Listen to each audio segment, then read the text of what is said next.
All right. Good evening, ladies and gentlemen. Thank you for coming out this evening.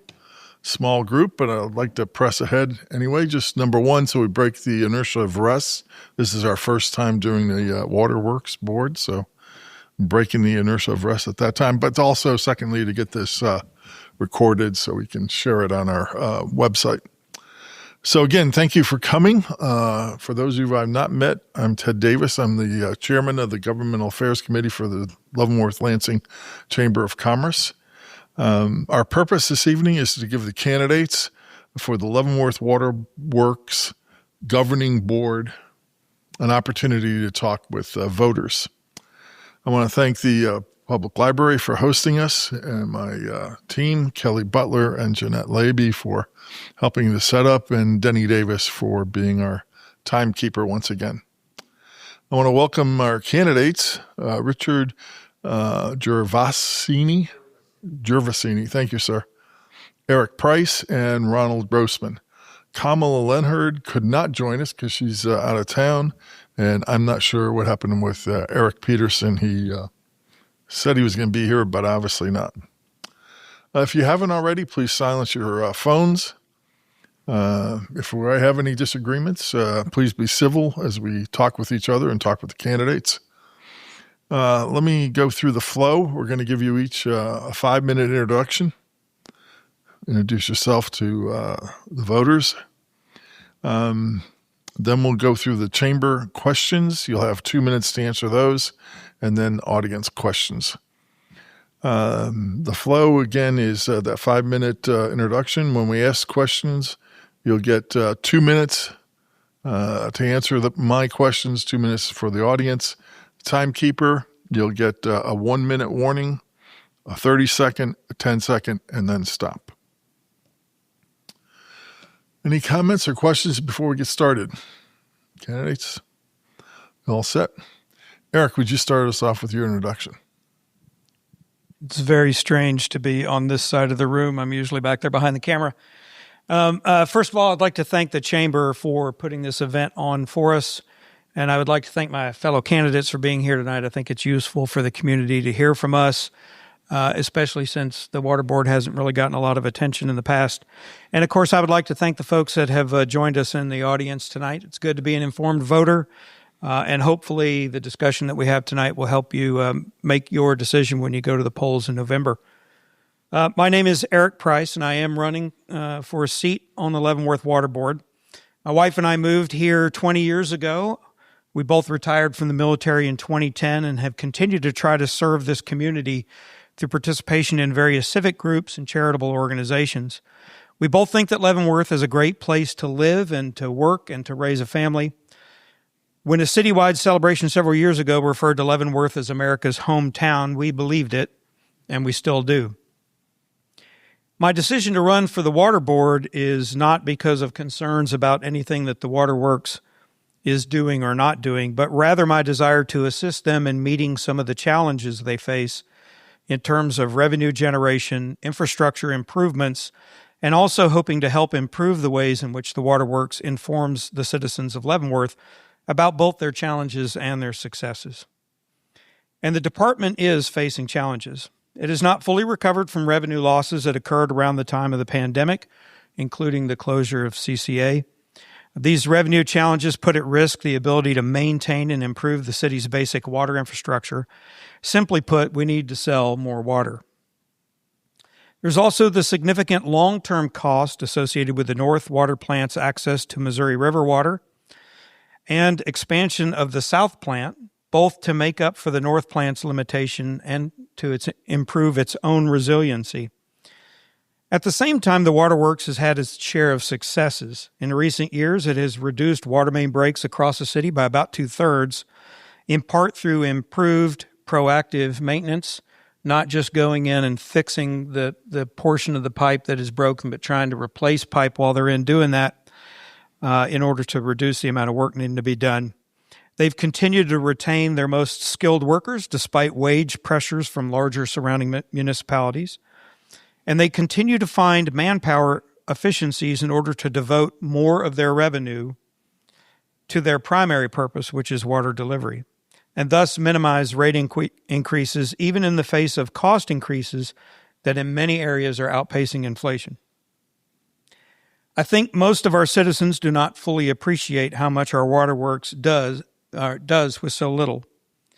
I hope that as a member of the board, I can improve our communication with the community and our collaboration with the city, county, and state to improve our financial position and perhaps find new creative solutions to the challenges that we face.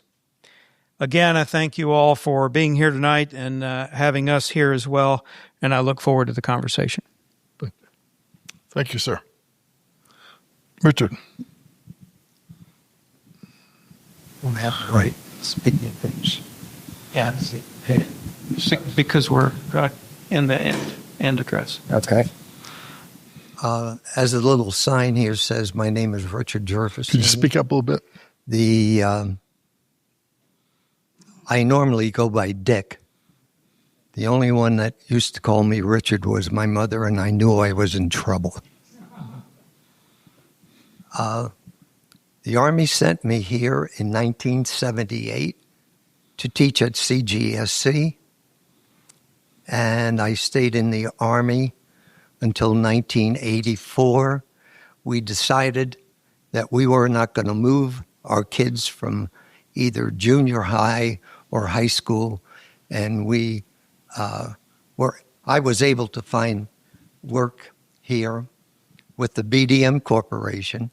Therefore, we bought a house and stayed. This is the longest place that I have lived in my life. Back in the early 2000s, I was approached by Norm Dawson, who interviewed me because Ken Bauer had run for water board and the city commission at the same time. He won the city commission seat, and he could not serve both boards. So Dawson came to see me and said, since you're on, and I had been serving on, the Community Development Advisory Board and the Board of Zoning Appeals, he said, would you like to help us because we need somebody to be on the water board? So I dropped one of those boards in the city and took up the water board for a while. I've been on the water board, elected to the water board twice so far, and I am an incumbent. I have decided that I would try to upgrade the computer systems and the delivery of water to the clients, our customers, primarily in the city, have encouraged the sale of water outside of the city, and we'll be happy to answer any questions about the upgrades that we have made to the entire system. Thank you, sir. Please. My name is Ronald Grossman. I am not an incumbent. I'm a newcomer here. I have 2 master's degrees in public administration and public services. I've worked as a filtration plant operator for the New York City City Parks and Recreation Department, running their filtration plants for the city swimming pools for a couple of years. And I'm a veteran. I've served in Vietnam, Iraq, and Afghanistan. And I thank the other 2 members up here for their service as well. I'm running because I'm quite concerned with several things that are going on. It's concerning to me that our water prices have gone up 59% from 21 to 25. It concerns me that our board is going to recommend that our water rates go up another 61% within the next several years. And I believe that this is because they are not taking a real good look at where the financing and funding should be coming from. If elected to the water board, I plan on doing several things.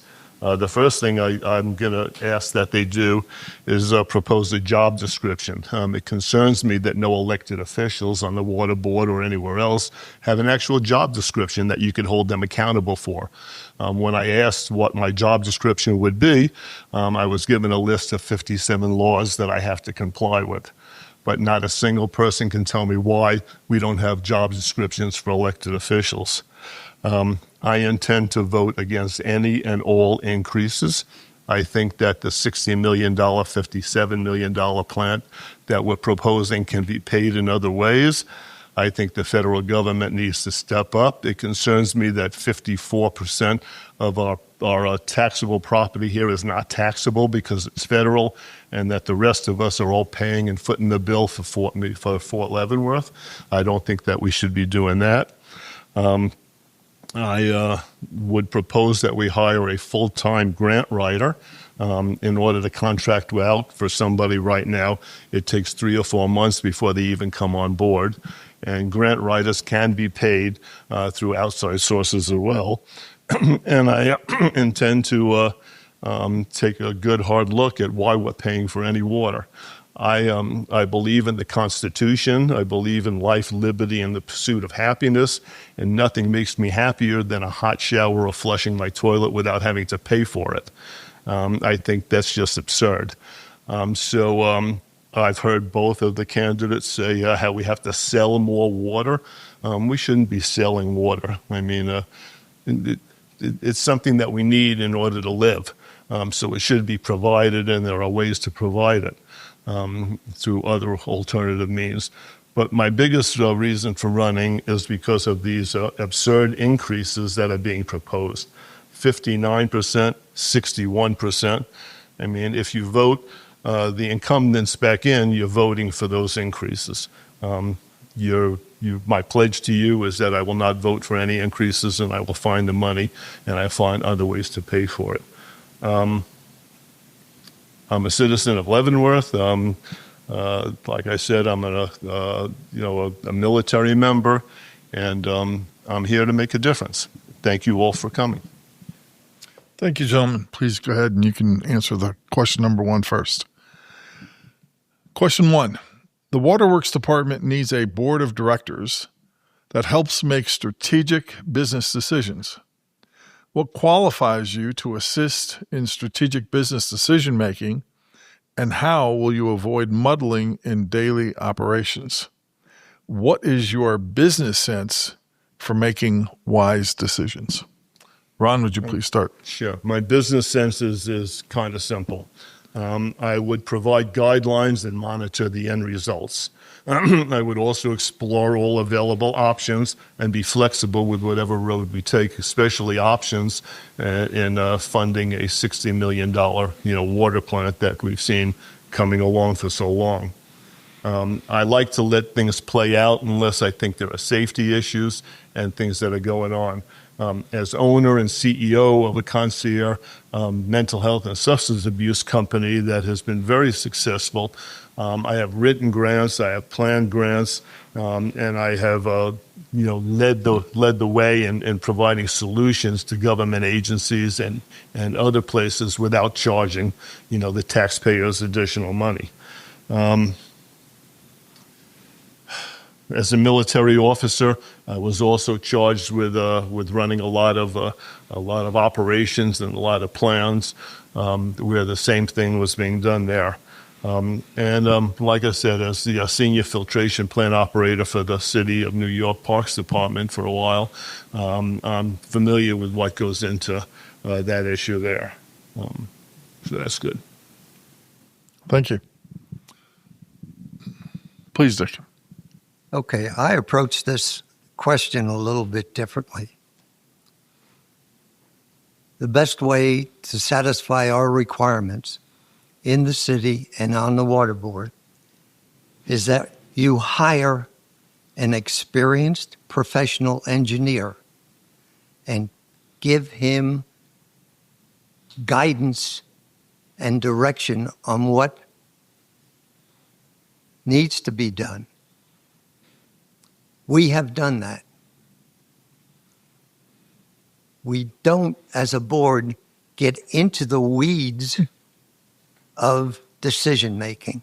We are not micromanagers. We establish policy and we establish budgets and approve budgets and expenditures. Now, the question is that we need a board of directors. We don't need a board of directors.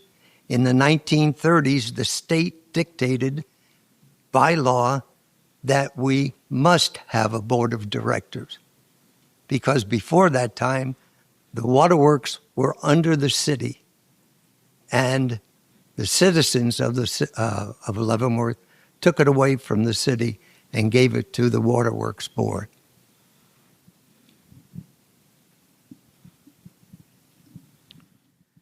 Yeah, I would agree with that last comment. I think in terms of the broader question, my primary qualification is my long career in the United States Army, leading, managing, and planning both at small unit, but more importantly, the organizational level, including the oversight of project management activities by military engineers and contract firms.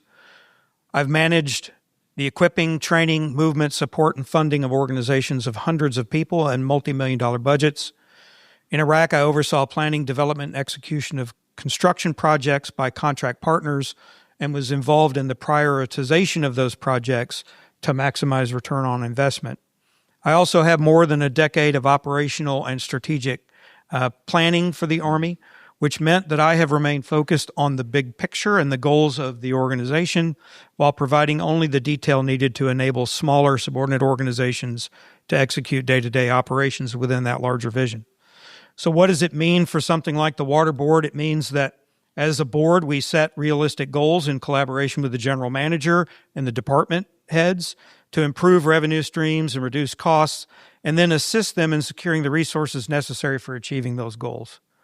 That could mean, for instance, carrying the water for the waterworks, no pun intended, with the city, county, and state officials to find additional resources to help with our funding problems. For instance, the board could potentially facilitate coordination and collaboration between the works, the city, county, state officials, and the fort to explore returning the fort to the role of customer with the waterworks rather than them producing their own water, and we would probably save them money in doing so. Thank you. Question number 2, and I asked Dick if you would answer first in this. Question number 2. The Water Department's most serious strategic problem is addressing riverbed degradation. It will cost over $57 million to upgrade the South Plant. What has prepared you to deal with the financing of a long-term project of this magnitude? And what is the board's responsibility during this project? Okay, we've already begun facing the riverbed degradation by the establishment of a rainy well. A rainy well is a single caisson that goes 80 feet into the surface and has splines that come out from the bottom of that caisson and goes under the riverbed. So that was established in the last 3 or 4 years. The cost of doubling the production capability of the South Plant will be costly, but we can't rely on the backstopping of the North Plant. The North Plant is getting old, and we still have more water to produce and more water requirements. We have established a very efficient SCADA system. SCADA is an acronym for Supervisory Control and Data Acquisition, which monitors both plants and allows operators to be notified when there is a problem in the process. It's a system that generally is taken care of by transmitting or networking back to one location, so you don't have to man both plants 24 hours a day, 7 days a week. Recently, we dealt with the federal government, in particular the prison, and had constructed a $4 million gallon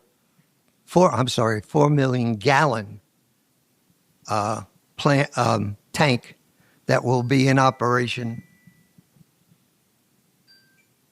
Thank you. Ronald. Okay, the inadequacy of the present pumping station has been known for quite a while. I agree that the improvements that the board has made so far are needed and wanted. I disagree with their funding options. Put it on the taxpayers, put it on the users. 59%, 61%. When does it stop? If you vote to continue the board, you're voting to raise your costs exponentially, and that's just not acceptable. I would start with a 30% surcharge on all non-resident users. If you want to have a business here, if you want to rent property out here, you should be paying additional fees for the use of water. Once again, I'm getting tired of paying to flush my toilet, and I don't think any user should have to be paying any of that. I think the water treatment plant needs to be upgraded, and I think that the board has been very reluctant to discuss payment options through the federal government. Fort Leavenworth presently uses us as a backup plant. We need to address that issue. If we could pay federal taxes, Fort Leavenworth needs to start paying property taxes here. My issue is not with what's being done. My issue is in wanting me to reach in my pocket and pay for it again. 61%, 59%. When does it stop? When do we put a halt on what the board wants us to do? For the last 30 seconds, I'm just going to pass out a agenda of things that I would do that all kind of addresses this, which includes hiring a full-time grant writer instead of a partial grant writer. So let me give you there, and let me ask you to pass this around, please. I mean, that's my agenda for making changes here. So once again, I'm not against the treatment plant, the water plant, any of that being done. I'm vehemently against with 42% of us are not homeowners having to pay for it. Thank you. Eric. Well, the good news is that this strategic problem isn't one that must be addressed immediately, but it absolutely does have to be dealt with. We're lucky that our production capacity exceeds current demand and that despite our small size, we have 2 plants to treat and distribute water.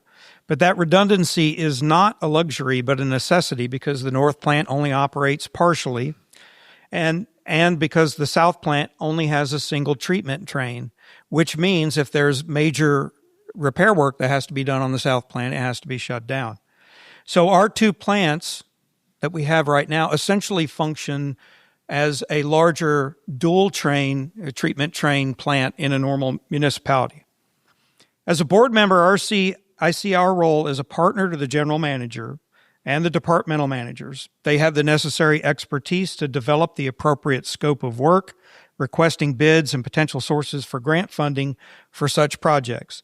In fact, our general manager did a tremendous amount of work to get state and federal funding, $11 million from the state, $35 million from the federal government lined up to pay for the South plant with minimal cost to our customers. But the unfortunate cancellation of federal BRIC funding has left us needing new sources, and I think we'll continue working on that. As board members, we maintain our view on the bigger picture, which means not just thinking about the cost of upgrading the South plant, but also how we balance immediate costs between doing that and continuing to maintain or improve infrastructure elsewhere in the city. Okay, question number 3. Eric, if you go first. The department has 35 authorized positions. What is the board's role in supporting and sustaining a knowledgeable, dedicated staff? Again, this really goes back to the answers that we've had for some of the previous questions. The biggest role that we have, obviously, is finding the right leadership, to work in the various departments inside the waterworks, which starts with the general manager, and again, those departmental manager, and then assisting them in finding the resources they need to do their jobs. In terms of our workers, part of that is helping to find resources to keep compensation for our workers competitive, including incentives for professional certifications, benefits, etc.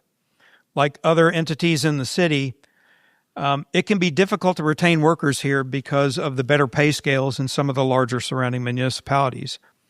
I think the board has done a good job of reasonable wage increases, or at least increasing the potential for wage increases for our workers based on longevity and their performance. And then, of course, more broadly, the board also ensures that personnel policies, like all the policies associated with what the waterworks does, are in compliance with state and federal guidelines and regulations. And again, the general manager has the lead on that, and we help to supervise and make sure that happens, but he's doing it day to day. Thank you. Dick, would you go second?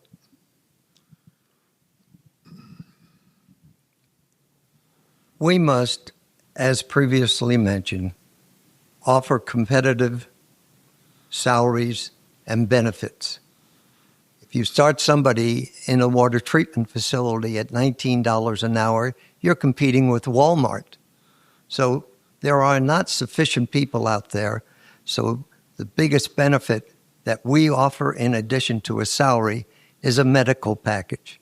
And we have employees that have been in the department for multiple years because they get Social Security and belong to CAPERS. In addition to that, we encourage and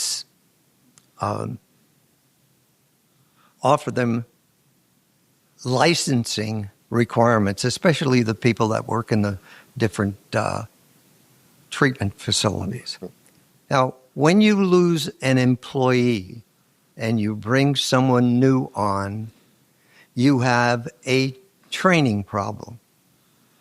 You must train these people to perform their job.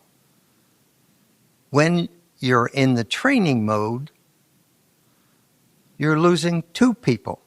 The person that is being replaced and someone to provide on-the-job training.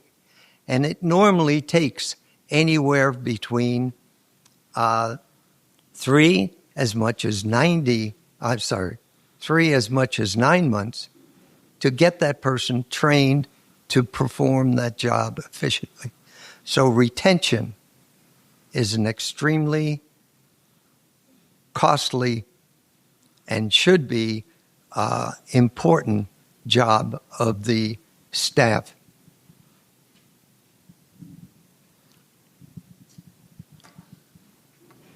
Okay. I think incentivizing our people is probably the number one priority. I think we should offer bonuses for perfect attendance and for other issues such as that. I think it's very important for us to offer job progression and for advancement. There are several levels of water treatment plant supervisors, or not supervisors, but employees. And usually takes about a year for somebody to get trained on the first level. I think we should continue to support them so that we can continue to train them up.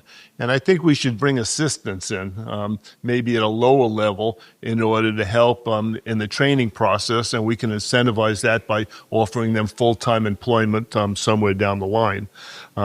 I think all employees need opportunity for advancement.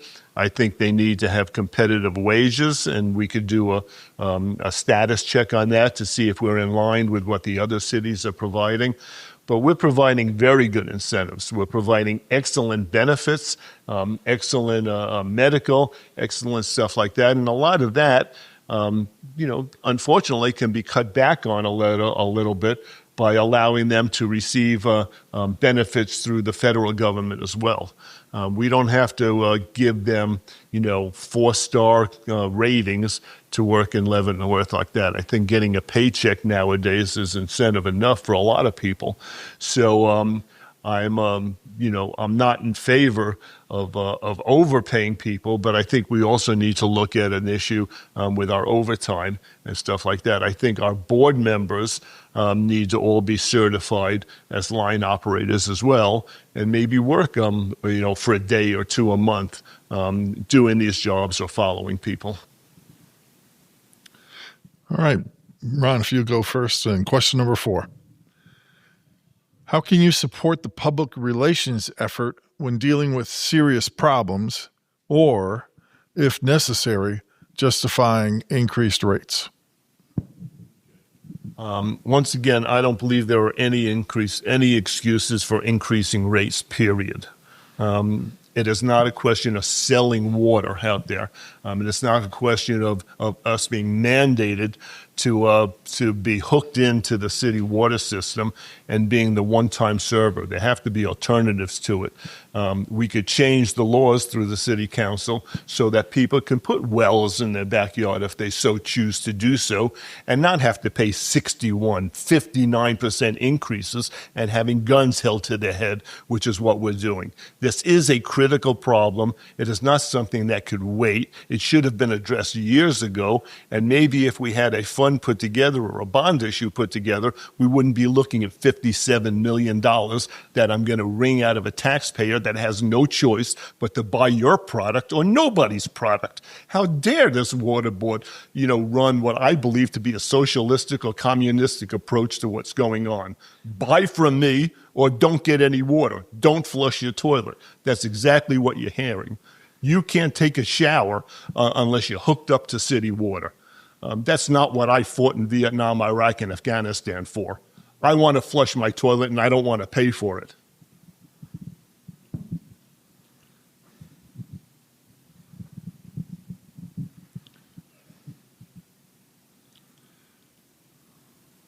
The citizens of Leavenworth often confused, and I'm often asked why our water rates are so high. One of the biggest problems is explaining to them that the bill that they get monthly from the water department includes 2 factors. The first one is for sewage. Second one is the fee that the city puts on for solid waste garbage collection. The third one is for the actual water. When you compare water rates, we are in the lowest 1/3 of the cost of water to citizens in the various communities that surround us. And their water comparison rates are put out every January. Now, the city has us collect the solid waste and sewerage. Every year, the city budget goes up, the rates for those 2 items go up, and the city says, this is the amount that you are going to pay for those 2 items. As a service to the city, and we're compensated for it, we collect those rates and provide that money back to the city. So there's one major problem. The other one is that our rates normally go up about the 1st of April.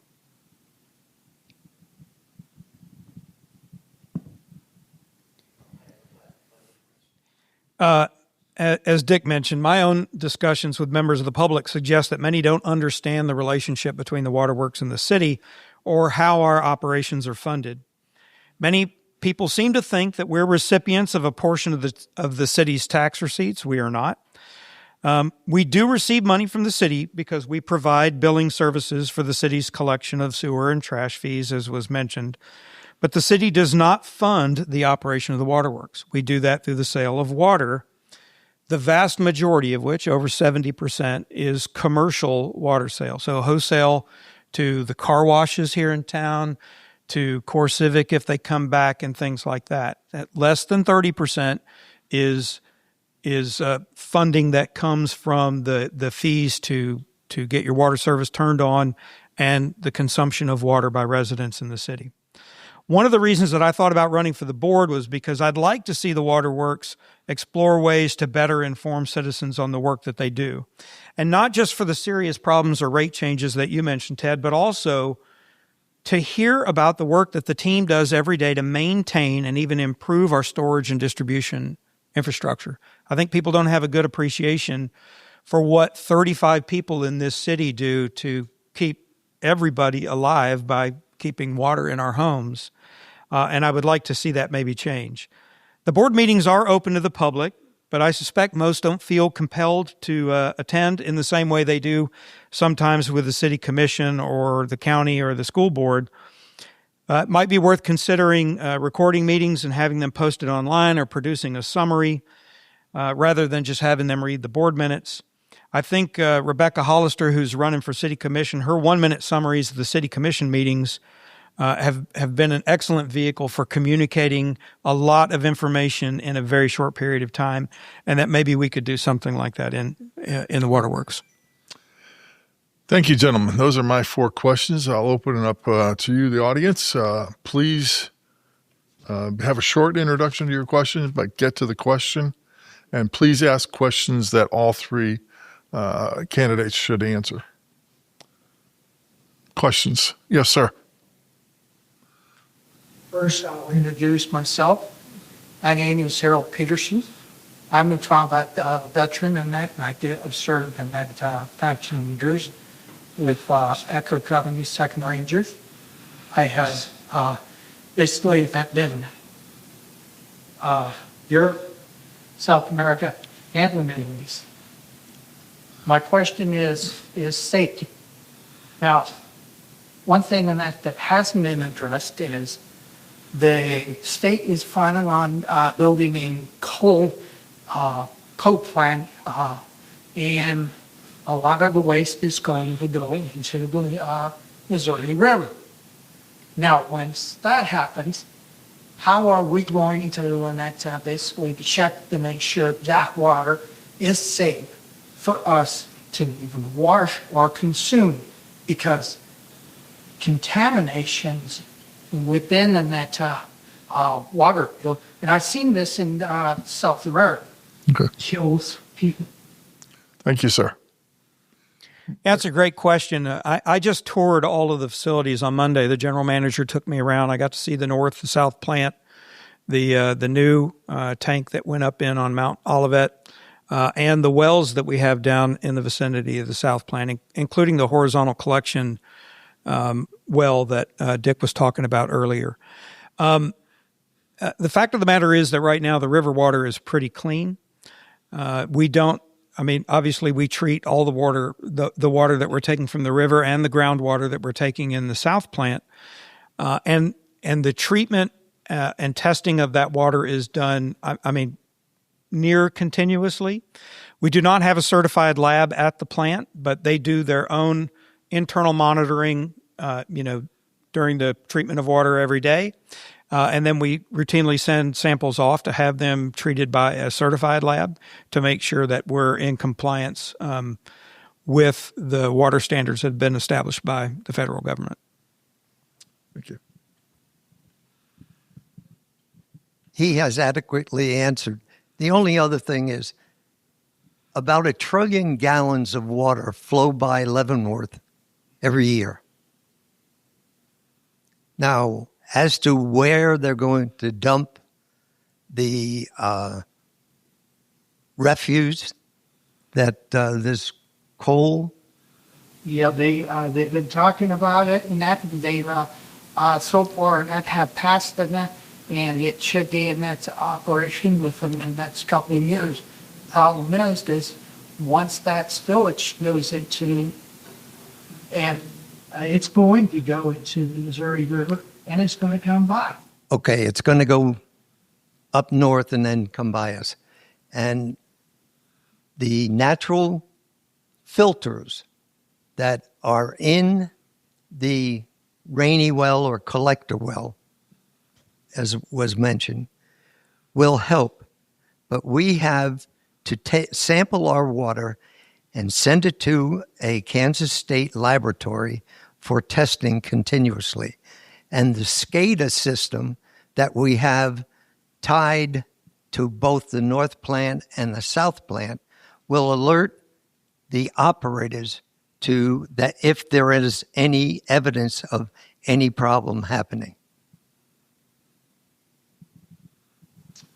There's not much more I could add to that. I think that worst case scenario is that we need to start looking at hiring, an additional part-time person to do nothing but monitor that plant on a daily basis.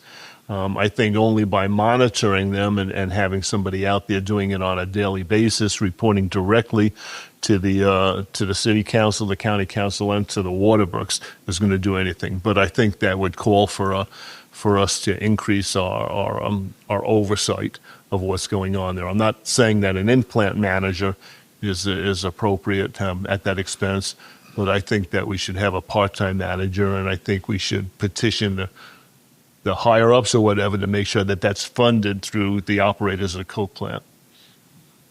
Thank you. Next question.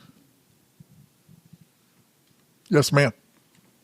What do you see as the challenges to the water distribution system throughout the state, and how do you think they'll go on the board with finding that? Ron, would you please go first? I think the challenges, and I've discussed this with a couple of council members, is we have an antiquated system that is in constant need of repair and is going to need to be upgraded as we go. We don't really own the infrastructure, the delivery system. We simply own the product that we're trying to sell everybody.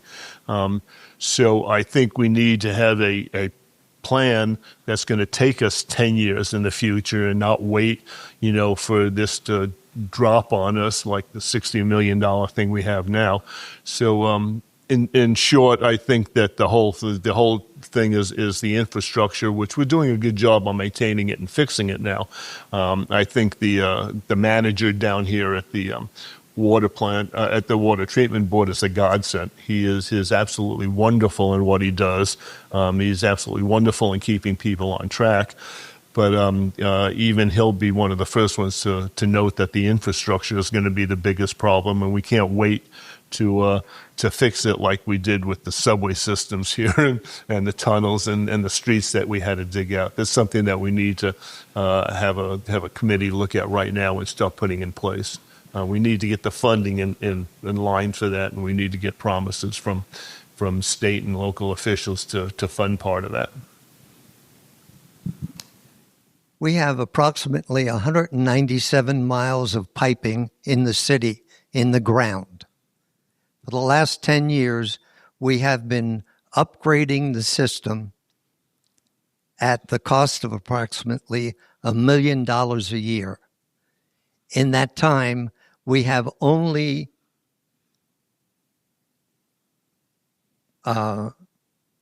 hit about 1/8 of what is in the ground.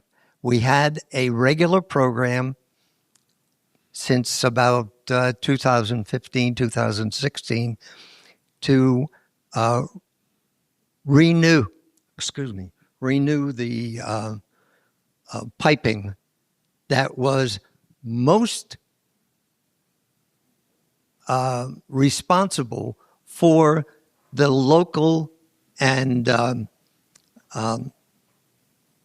let's say the local leaks here and there that we had to go out and spot with our own crew. And most of that's been contracted out to large piping companies, water companies. So that program has come out of the investments that we have as backup fees, the interest that we were earning. And then when the bond market went lower, we had to cut back from the $1 million a year goal to about $750,000 a year goal. And then we're starting up again to do what we can to get back on target. Yeah, there's not a whole lot I can add to that other than to say that the other thing I've seen in terms of sitting in these board meetings is that the departments are pretty proactive in this work. So, for instance, turning valves on and off on a routine basis to make sure that every valve in the city gets turned in like a 5-year period, I think was the briefing that we got a couple of months ago. They're ahead of schedule on that. They've done about 20% of them already. And part of that is preventative. You make sure that a valve doesn't freeze up by making sure it gets moved on a infrequent, but at least some periodic basis. But I think Dick explained it pretty clearly. They have a long-term plan for how to go about replacing the aging infrastructure in the city in terms of piping. But we have to have the funding to do it, which again goes back to the amount of revenue that we generate from selling water. I'll note that the last audit that was done in June of 2024, or released in June of 2024, showed that the waterworks had net losses in 2022 of about $60,000, not too bad, and 2023 of about $574,000. That wasn't because they weren't generating revenue. They did have a very small increase in revenue between those 2 years of a little bit under 1%. I think it was about 0.8%. But their costs went up nearly 8%. Costs for chemicals to treat water, costs for piping, which is only getting more expensive. A 12-inch valve, the valve itself, if you have to replace it in a main pipe, is about $55,000 just for the valve. That doesn't count the manpower to get it installed and everything else. Thank you, gentlemen. Next question, please.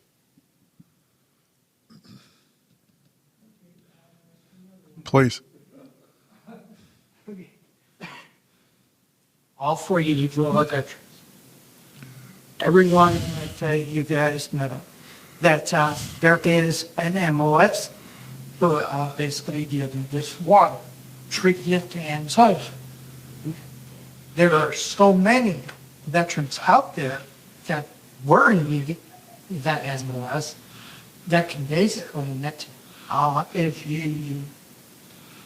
What is your program on that of trying to find these veterans and bring it into the fold? This way, you don't have to train them like so much because they already know how to do it.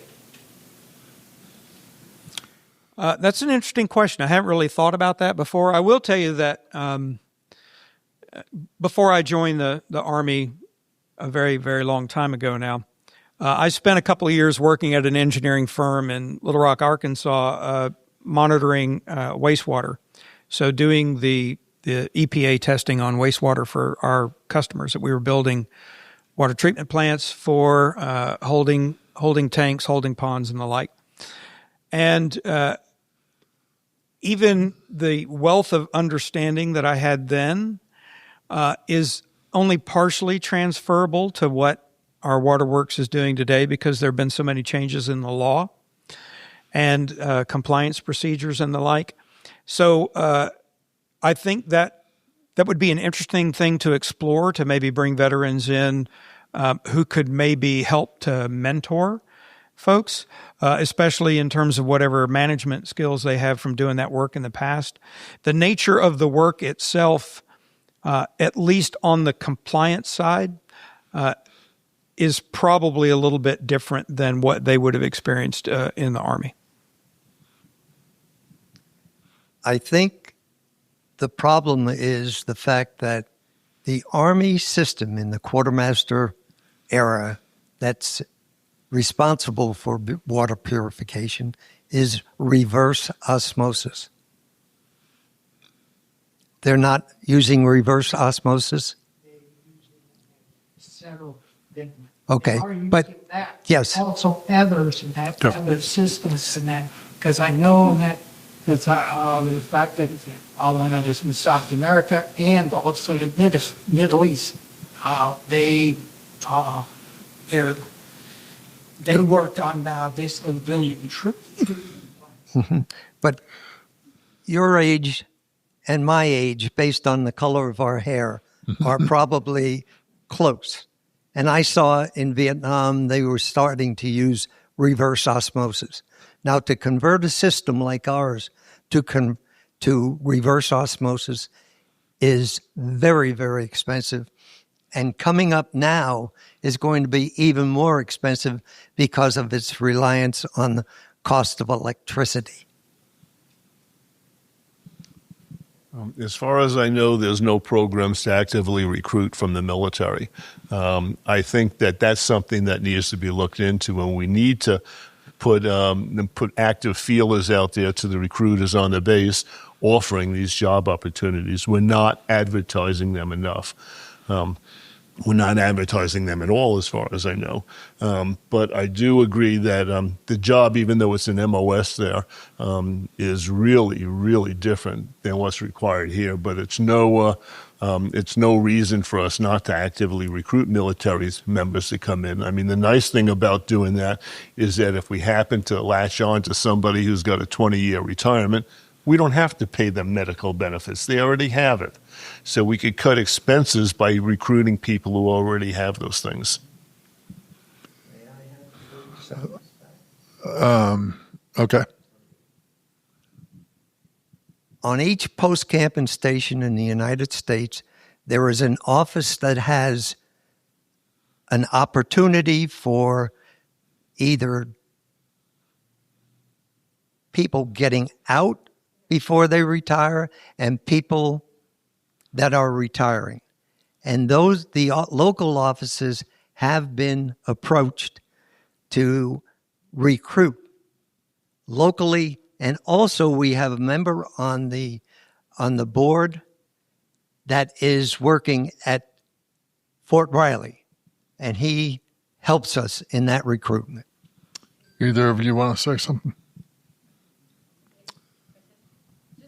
I would like to just mention, because my name is Jen, I'm the CEO for the chamber, and we also have what's called the Military Affairs Council, the MAC.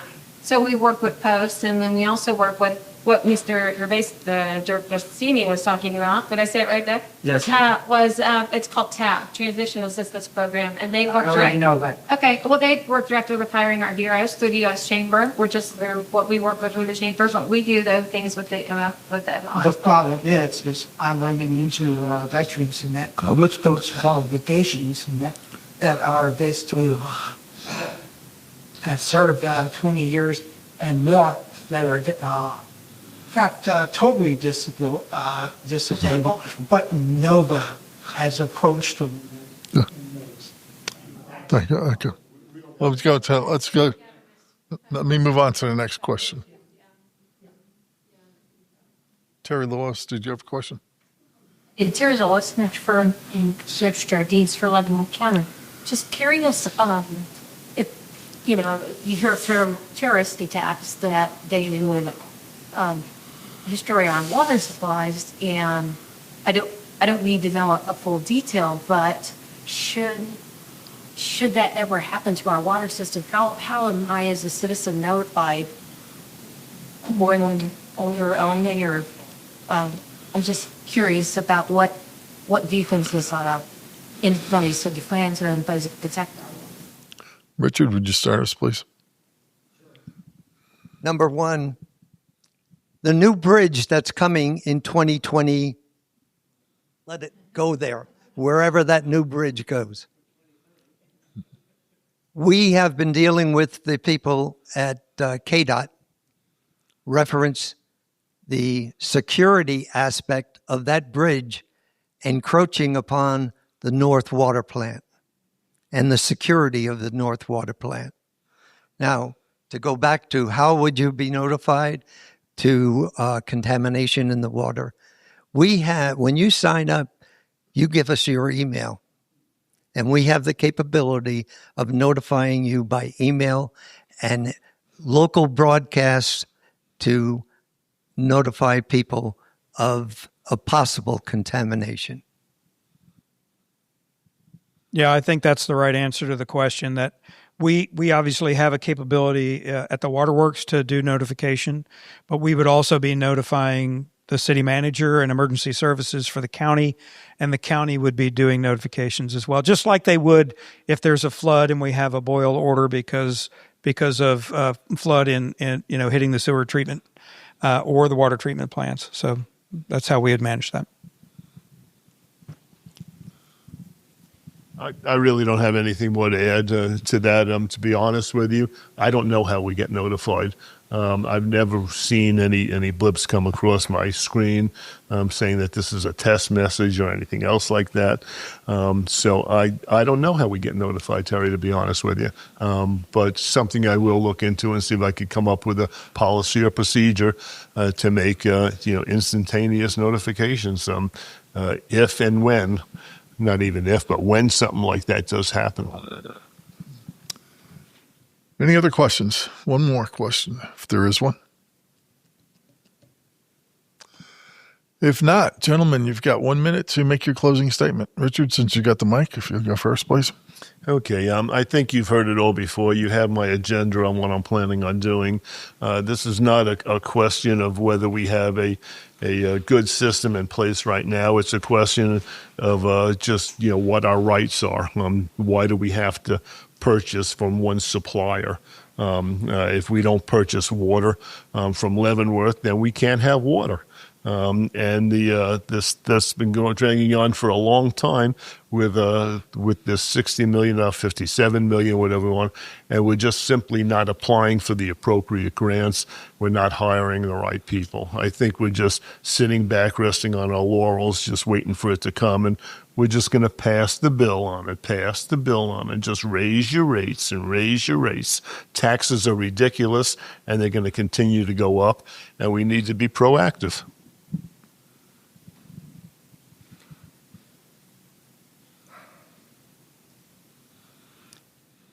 The water rates in the city are competitive. We have water that we provide also to Lansing in competition with BPU, who also provides water to Lansing. We have, as of the 1st of January, some 10,600 clients in the city or customers. We have, in the last year, hired a person that works with us finding state and federal grants, and we have taken maximum effort to get those state and local grants.